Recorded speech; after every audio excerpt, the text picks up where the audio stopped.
지금 혼자라면 맹자를 만나라.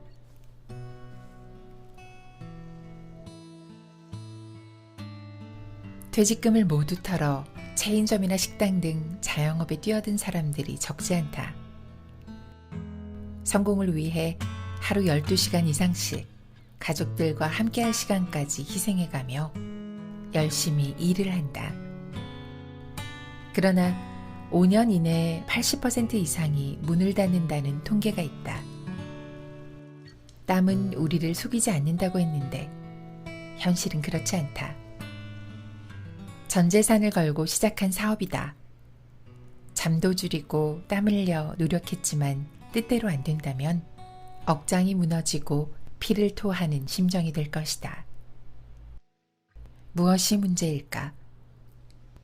어떻게 돌파구를 찾아야 할까?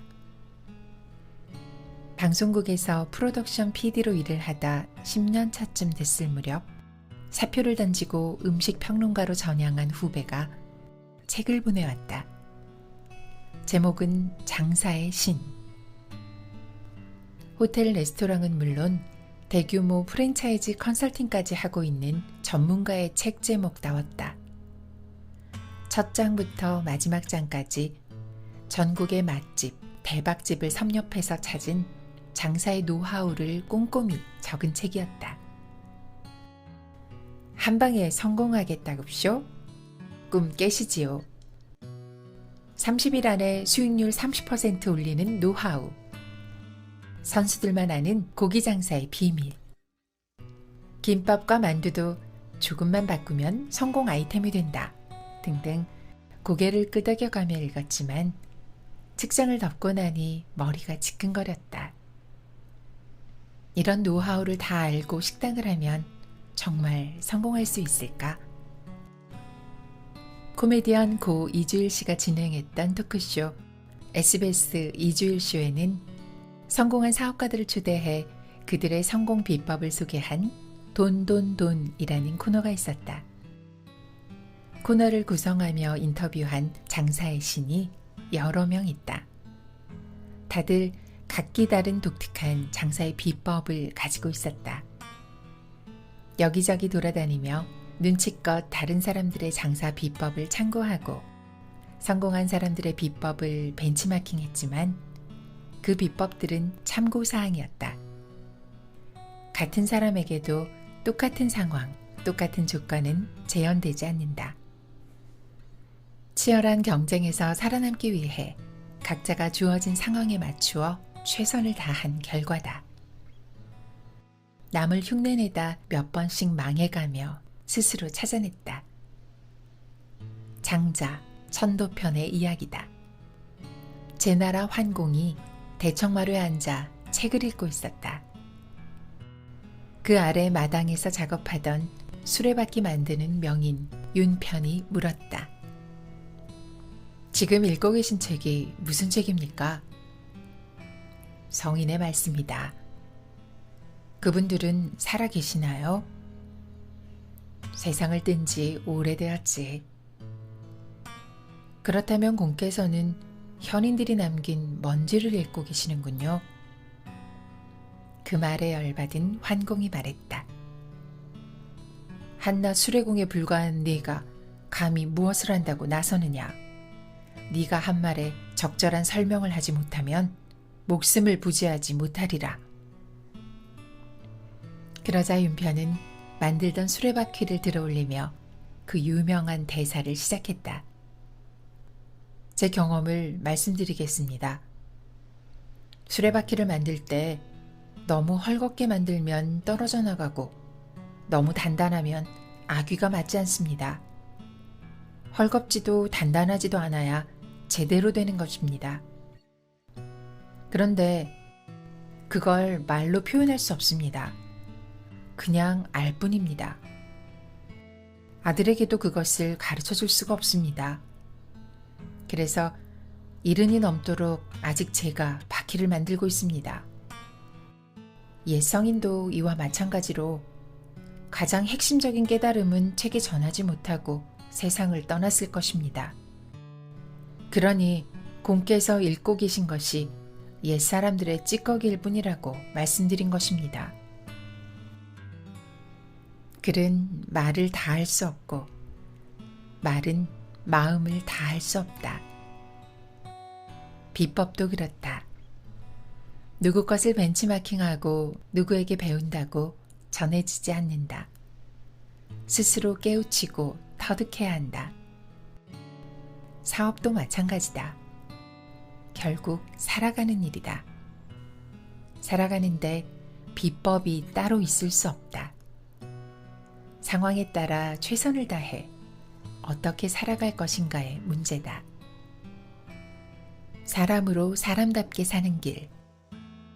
사람이 걸어야 할 길을 말하는 맹자 첫 장 첫 구절은 어떻게 살아야 할 것인가, 어떻게 살아갈 것인가로 시작한다. 잘 나가던 위나라가 서쪽의 신흥국가인 진나라에 밀렸다. 훗날 중국을 통일한 진시황의 그 진나라다. 위나라는 수도를 대량 땅으로 천도했다. 말이 천도지 쫓겨난 것이다. 나라의 이름도 양으로 바뀌었다. 굴욕적인 일이다. 천하의 패자에서 밀려난 양나라 해왕은 많은 비용을 들여가며 맹자를 초빙했다. 첫 만남에서 마음 다급한 양해왕은 망해가는 이 나라를 어떻게 하면 강병부국으로 만들 수 있겠습니까? 라고 물었다. 그러자 맹자는 양해왕에게 사자후를 날렸다. 망해가는 나라를 다시 일으키겠다면서 지금 무슨 강병부국을 말하십니까? 인의를 말해야지. 맹자와 양해왕의 대화를 오늘 우리 상황으로 바꾸어 보면 이렇다. 체인점이나 식당의 사장이 우리 가게가 지금 망해가고 있습니다. 어떻게 이익을 내서 이 가게를 다시 살릴 수 있겠습니까? 라고 물었을 때 맹자는 쓰러져가는 가게를 구해야겠다면서 왜 이익을 이야기하는가? 인의를 말해야지 라며 호통을 친 거다. 맹자가 말하는 인이란 남을 측은하게 생각할 줄 아는 이타심이고 의란 스스로 부끄러움, 수치심을 느껴 행동으로 실천하는 용기다. 수입보다 수출이 많아 외환 보유액이 늘어나고 그래서 잘 사는 나라를 만드는 것이 바른 국가 경영 아닌가. 사업을 했으면 어찌됐건 이익을 남기는 것이 목적 아닌가. 하지만 맹자는 이보다 인의가 더 중요하다고 했다. 어쩌자고 그런 말씀을 하신 걸까? 이름을 대면 알만한 프랜차이즈나 대형 식당으로 크게 성공한 지인이 주변에 몇 명 있다. 가끔 술자리에서 말하던 그들의 성공담은 이익만을 쫓아 사업을 했다면 예전에 망했다로 요약된다. 손님을 위해 장사한다는 마음이 내 이익보다 더 중요하다고 했다.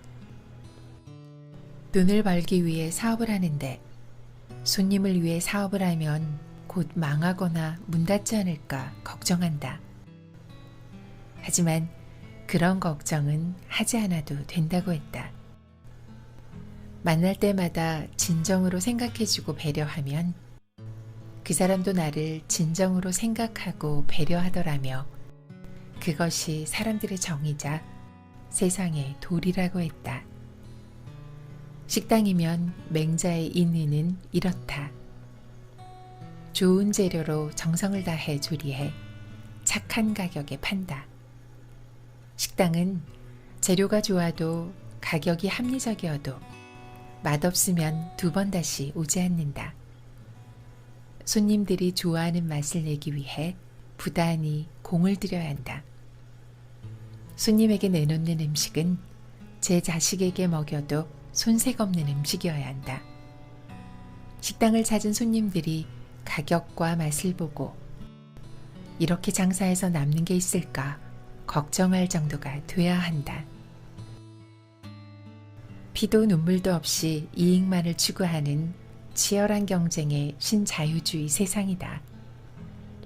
국가조차 국민들에게 보다 많은 세금을 쥐어 짜내기 위해 여념이 없다.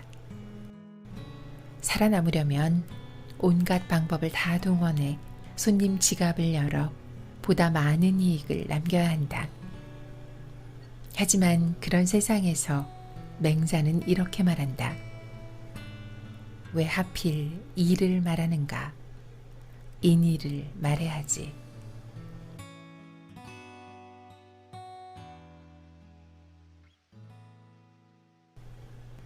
진흙탕에서 개싸움하듯 이익만을 탐하는 세상에서 인의를 추구하겠다는 생각이 과연 옳은가 라는 생각이 든다.